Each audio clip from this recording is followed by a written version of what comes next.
Esa experiencia había conformado una población que hablaba a quienes llegábamos de afuera en términos técnicos. Reunimos un grupo por primera vez de hijos de víctimas de la masacre y todos hablaban en términos del trastorno por estrés postraumático. Estaban casi que entrenados para hablar de ellos mismos según las categorías diagnósticas. Es decir, querían presentarse ante nosotros como debidamente acreditados para ser intervenidos, puesto que estaban debidamente enfermos, tal como los cánones mandan. Y eso nos llamó poderosamente la atención. Teníamos la facilidad de concluir, bueno, la ganancia secundaria del síntoma. Mientras más enfermo me muestro, más apoyo recibo. Y entonces consideramos que era necesario hacer un planteamiento que tomara del psicoanálisis uno de los aspectos técnicos más importantes del psicoanálisis, que es escuchar suspendiendo el juicio. Escuchar suspendiendo el juicio quiere decir olvidarse de todos los saberes que tenemos para poder escuchar qué es lo que se dice por parte del otro entre los términos que el otro emplea para describir su malestar. Pensamos que ya la población había tenido un nivel de empoderamiento, puesto que la reparación se había dado porque una comisión, la Comisión de Justicia y Paz, dirigida por el padre Javier Giraldo, había orientado a los supervivientes a que se organizaran como persona jurídica y habían formado la Asociación de Familiares de Víctimas de Trujillo, AFAVIT, que fue la que puso la demanda ante la Comisión Interamericana de Derechos Humanos. Es decir, no llegábamos a una comunidad absolutamente disgregada, sino a una comunidad empoderada y organizada con respecto a la intervención, a lo sucedido. Por lo menos en el campo de la organización, porque en el campo de la ejecución de la reparación no dejaron de existir problemas que mostraban cómo el tejido social que se había organizado en Trujillo y que el sociólogo Darío Betancur había descrito con precisión, refiriéndose a todos los poblados del norte del valle en su libro Mediadores, Rebuscadores, Traquetos y Narcos, como una región en la que predominaba el autoritarismo, el individualismo y la pasión por el dinero por encima de cualquier pasión espiritual. Allí nos encontramos que al momento de la ejecución de la reparación se presentaron problemas en la vida de relación de los habitantes que era preciso intervenir, como por ejemplo el pago a personas que no habían perdido a sus familiares en la masacre, sino en otras circunstancias. Por ejemplo, el hijo vicioso de una familia que había sido muerto en una pelea de cantina, la familia lo presentaba como víctima de la masacre de Trujillo y recibía reparación. O la señora que había sido abandonada por el esposo un mes antes y la reparación llegaba a la nueva esposa y no a la antigua. En fin, toda una cantidad de situaciones que muestran que la reparación en el posconflicto tiene que ser manejada con una racionalidad específica para evitar que ella misma se convierta en factor de perturbación. El proyecto de rescate simbólico en tres direcciones: ¿qué?, ¿con quiénes? ¿Y para qué? Bueno, este fue un segundo aspecto. ¿Con quiénes? ¿Solo con víctimas? No, con toda la población. El proyecto de rescate simbólico decía que aunque usted no tuviera familiares muertos en la masacre, usted estaba afectado por la masacre. Ser de Trujillo significaba no recibir trabajo en muchas poblaciones del valle por el hecho de proceder de Trujillo. Ser de Trujillo fue la noticia que dio el escandaloso Yamid Amat cuando, hablando de Garavito, el criminal de menores, que tuvo la capacidad de asesinar 124 menores en el ámbito estrecho entre Pereira y Cartago, sin que fuera sorprendido. Y la noticia de Yamid Amat es esta: Garavito sacó su cédula en Trujillo. Como si ese hecho diera ya a entender de quién se trata. Entonces el trabajo era con toda la población. ¿Para qué? Bueno, el texto lo expresa: no sabemos para qué. Las intervenciones nosotros las calculamos en términos de poner un dispositivo en marcha, confiando en que la comunidad se empodere de tal manera que ella sepa qué hacer con el dispositivo. No es de nuestra incumbencia lo que suceda con ese dispositivo. No concebimos a las víctimas como meros receptores de un trauma externo, que son incapaces de pensar por sí mismos y de actuar por sí mismos. Los concebimos como personas capaces de decidir qué hacer con lo que les ha sucedido. El proyecto era un proyecto de proyectos, 4 en particular, un proyecto ético que se trabajaba con toda la población. Ahora vamos a mencionar la forma en que se organizó la población, un proyecto pedagógico, un proyecto o varios proyectos productivos, y el proyecto de atención psicosocial, que era transversal a todos los anteriores. Es decir, nosotros hacíamos acompañamiento, 2 psicoanalistas que intervenimos allí, a lo largo de la realización de estos trabajos. El proyecto ético asumía todo lo que tenía que ver con el tejido social. Mire, en las caracterizaciones de la violencia en Colombia se plantea como ideal, como objetivo ideal, la reconstrucción del tejido social. Nosotros poníamos en cuestión ese hecho. El tejido social, tal como estaba organizado en Trujillo, explica por qué se dio la masacre. Restituir el tejido social es un propósito de repetición del acontecimiento. Lo que hay que poner es en cuestión los patrones que definían el tejido social de Trujillo, particularmente el autoritarismo, el machismo, el maltrato intrafamiliar, como valores que sustentaban un modo de proceder que legitimaba la violencia. Trabajamos entonces la vida de relación, pero la vida de relación no solamente entre ciudadanos, sino la vida de relación padres-hijos, maestros-alumnos, maestros directivos, maestros padres de familia, de los padres de familia entre sí, de los muchachos egresados de los colegios, de los bachilleratos agrícolas de la comunidad. El tema de la responsabilidad y los derechos era un tema también que se trabajaba dentro del proyecto ético, con la noción de que el deber es un valor que, si se emplea en la forma en que es debida, compromete a los ciudadanos en las cosas que les sucedan a sí mismos.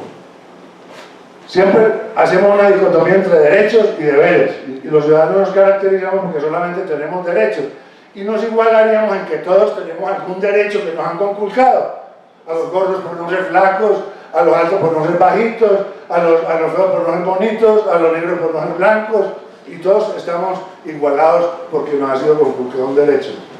Pero todos estamos eximidos de cumplir una función que la ilustración, la alfabetización nos habilita para cumplirla, porque es mejor dejar eso en manos de otros que decidan por nosotros, a los cuales echarles la culpa. Trabajamos con la administración del pueblo, con el alcalde, con el gabinete. La promoción de la tolerancia y el respeto. Bueno, déjame aquí caer en contradicción con lo que dije anteriormente. La promoción del respeto. Tolerar es lo que dice el autoritario cuando el nieto está jodiendo mucho. Tolérelo. Es un cansón, es un mamón, pero hay que tolerarlo, porque estamos en la modernidad. No, la tolerancia es un vector del autoritarismo. El respeto es el valor propio de la consideración de que la divergencia entre los dos no se enriquece.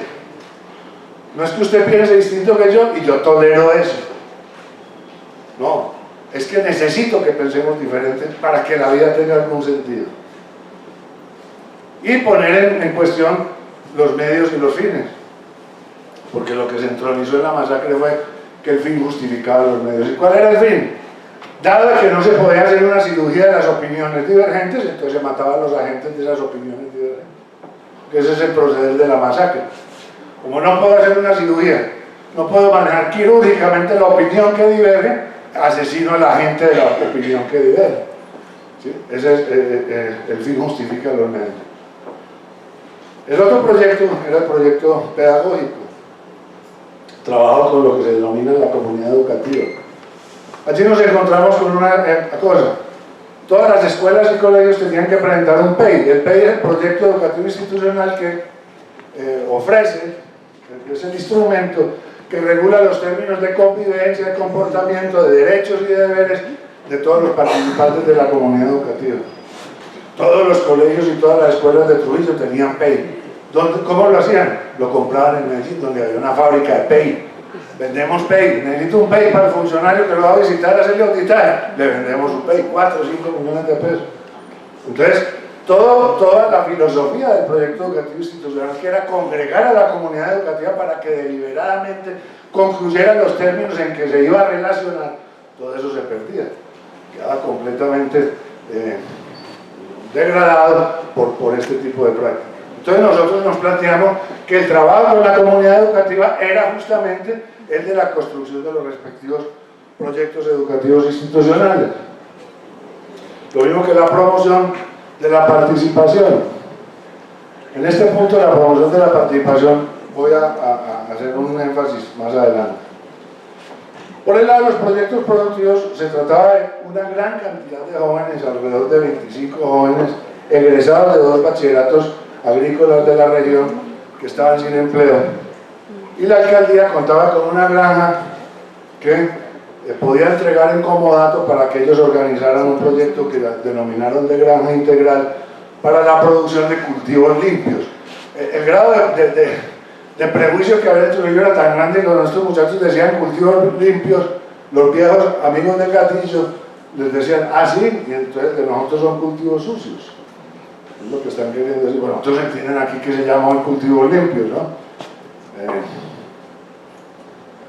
Pero había que intervenir no solamente desde el punto de vista que tuvieran el ánimo de organizarse en grupo para montar una empresa propia, sino también todos los conocimientos en administración, producción, asesorías y comercialización, tanto asesorías en la producción de alimentos, cumpliendo los requisitos para ciertos compradores que se ofrecían. Y por último, el proyecto de atención psicosocial. Aquí pues es donde me da más susto hablar, porque lo que tengo para decir no es muy agradable. Nosotros no hacemos la intervención pensando si somos eficaces o no, ni cuantificando la eficacia. Eso tiene problemas administrativos severos. Para nosotros pensar lo que hacemos significa establecer los mitos en los cuales se funda nuestro conocimiento.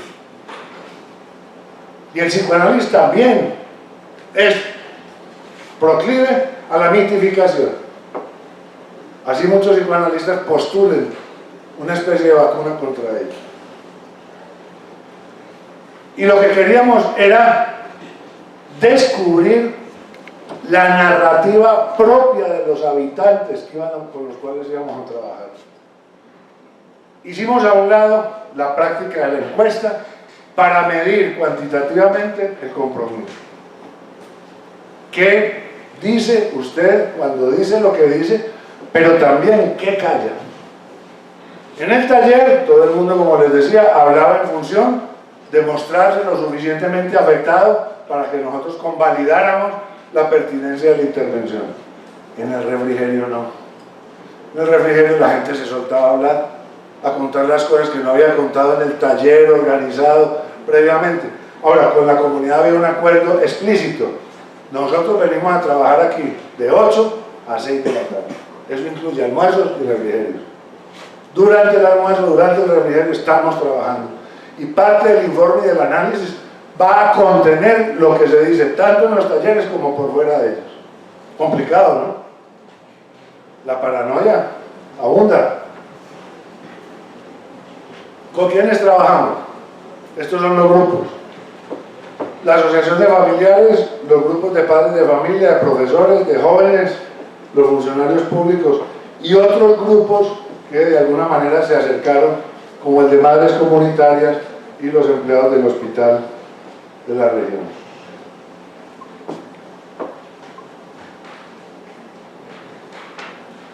Allí nos encontramos con 2 aspectos fundamentales: la defensa irrestricta de las víctimas y las prédicas de las virtudes de la memoria. La primera gran intervención psicosocial en caso de violencia es la verdad, la justicia y la reparación. Esa es la primera intervención psicosocial. Eso implica la memoria. Pero, ¿qué clase de memoria? Hay una memoria que llamamos determinista, que es la memoria de la venganza. Me hizo esto, no lo olvidaré jamás y me vengaré de lo que me ha hecho. Esa memoria, nosotros suponemos, puede ser modificada por lo que llamamos un trabajo de resignificación. Es decir, por la introducción de la operación historiadora del pensamiento. narre su historia. Y narrar su historia quiere decir, incluya lo que le ha sucedido en los términos de todo el contexto en que sucedió. Y por otra parte, la noción de víctima tiene la grave consecuencia de suplantar la noción de sujeto, y de esta manera la persona, al constituirse solamente como víctima, pierde todo lo que se espera derive como beneficio de la condición de sujeto. Nos gustaba pensar de esta manera: la libertad consiste en poder decirnos a nosotros mismos que, en tanto que oprimidos, todas las víctimas tienden a compartir los mismos valores de quien los oprime. En el psicoanálisis no creemos que la guerra sea una tragedia. La guerra en el mundo entero, para muchos, millones de seres humanos, es un motivo de felicidad. Sin la guerra y sin el odio, muchos seres humanos no podrían constituirse como tejido social.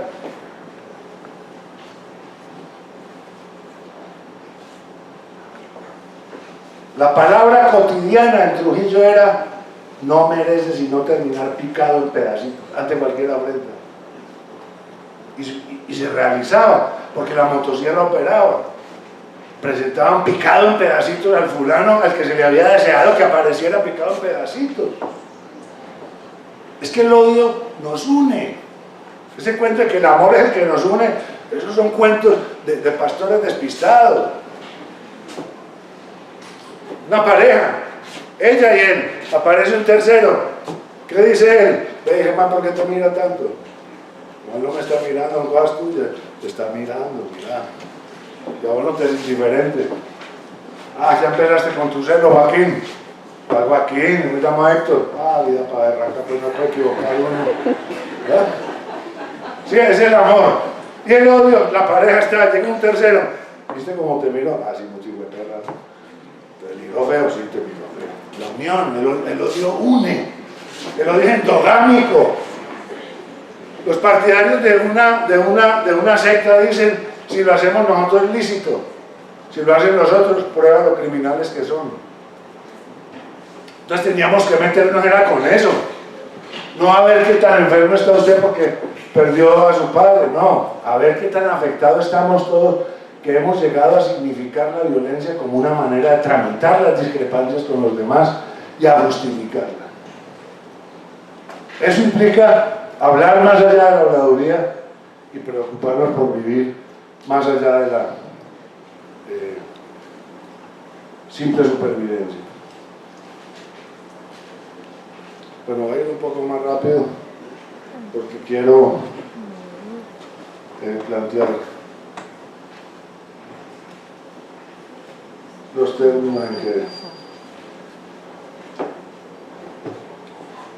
en que referíamos nuestro trabajo. Nos encontramos con un hecho, y es que nadie estaba enfermo mentalmente por la masacre.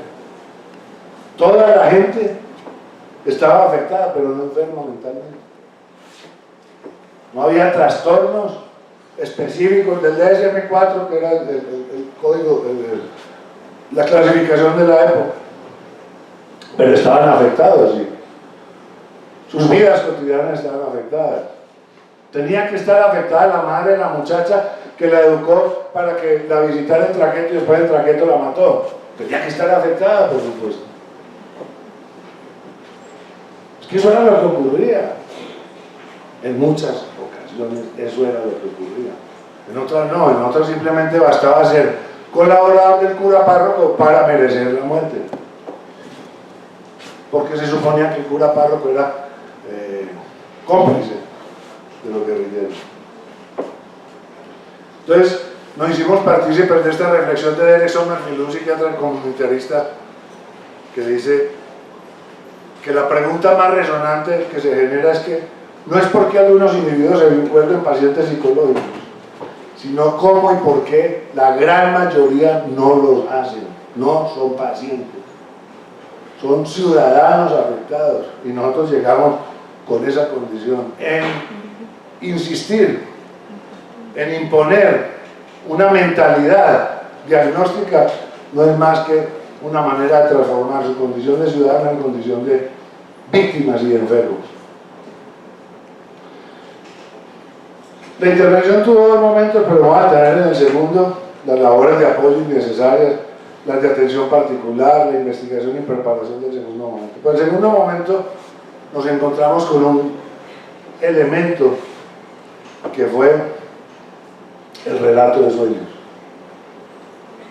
Usted le enseña en la facultad el trastorno por estrés postraumático de la mujer violada en Bronx.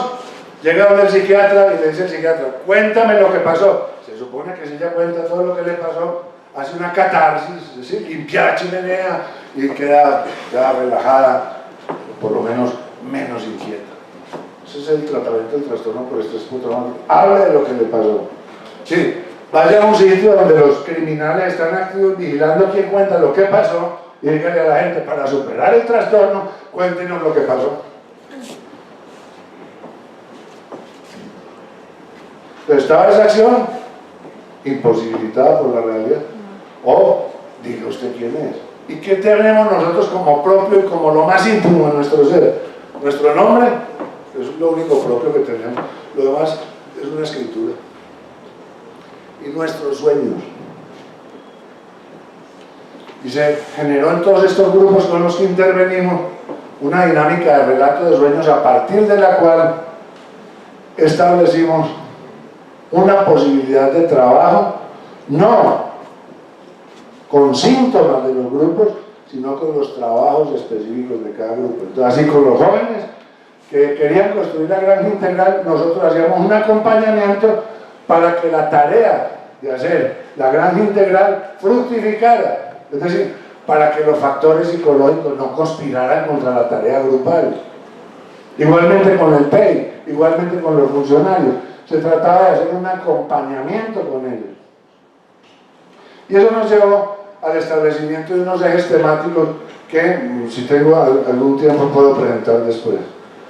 Por otra parte, la intervención no fue una intervención a extenso plazo. La intervención fue realmente de 8 meses, con un cierre de la intervención en la cual los familiares, los afectados, los que participaron dentro de la experiencia, comentaron los efectos que habían derivado del hecho de haber trabajado en esta propuesta. ¿Cuál es la ventaja de la narración de sueños? Que allí nadie puede hablar por uno. Nadie puede contar el sueño de uno. El único responsable de narrar el sueño propio es uno mismo. Así pues que las famosas expresiones, señor profesor, como aquí los compañeros son tan tímidos, yo me tomo la palabra y voy a hablar por ellos, y resulta pues la cosa, y ustedes ya conocen cómo es esa fanfarria de la politiquería y de los representantes de las víctimas que siempre van hablando en términos de hablo por los que no tienen voz, todas esas cosas.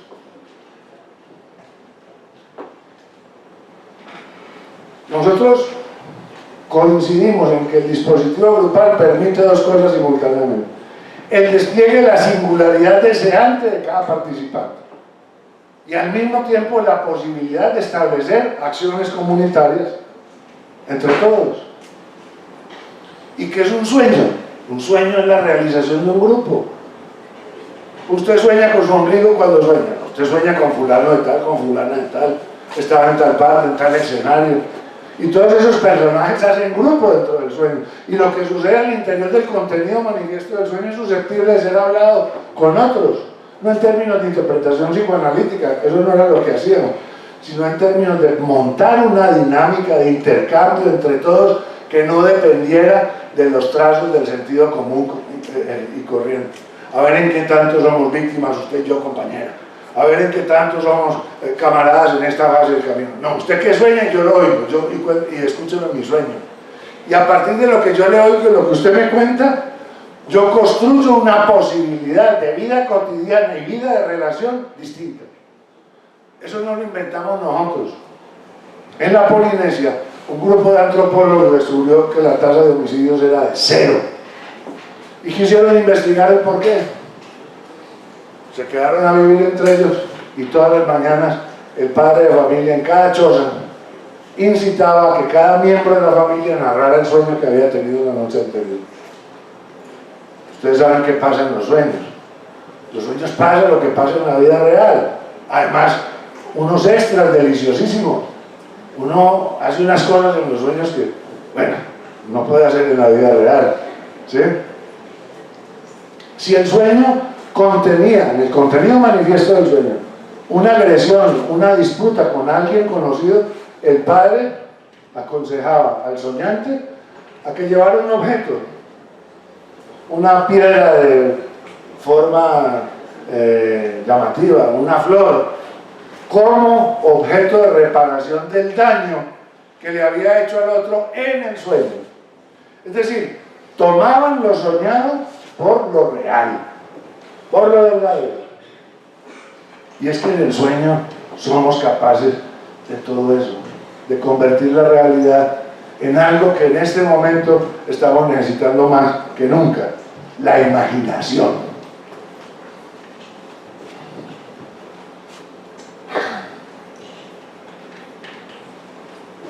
5 minutitos, ¿puedo? Bien. De todas maneras, con mucho gusto les dejo lo escrito, que no lo leí afortunadamente. Y aquí están los marcos de referencia y guías para la acción. Pero no, vamos a seguir adelante. Nuevos lazos sociales. ¿Cuál restituir el tejido social? Nuevos lazos sociales. Enfoque de género. Sí, señores, enfoque de género. Duélale a quien le duele. Si le duele al procurador, mejor. Señal de que estamos cabalgando, Sancho. Respeto por la diferencia. Eliminación de todo maltrato físico. Desautorización del castigo físico como método de enseñanza. Mitificación. Introducción en el silencio de la verdad de la sexualidad que nos habita y que nos constituye como humanos. Declaración de sospechoso a todo aquel que nos incite a guardar silencio sobre las raíces en las cuales somos y crecemos como árboles. Ah, no, el árbol es bonito nada más el tronco y la flor. Las raíces son muy feas, no se puede hablar de eso.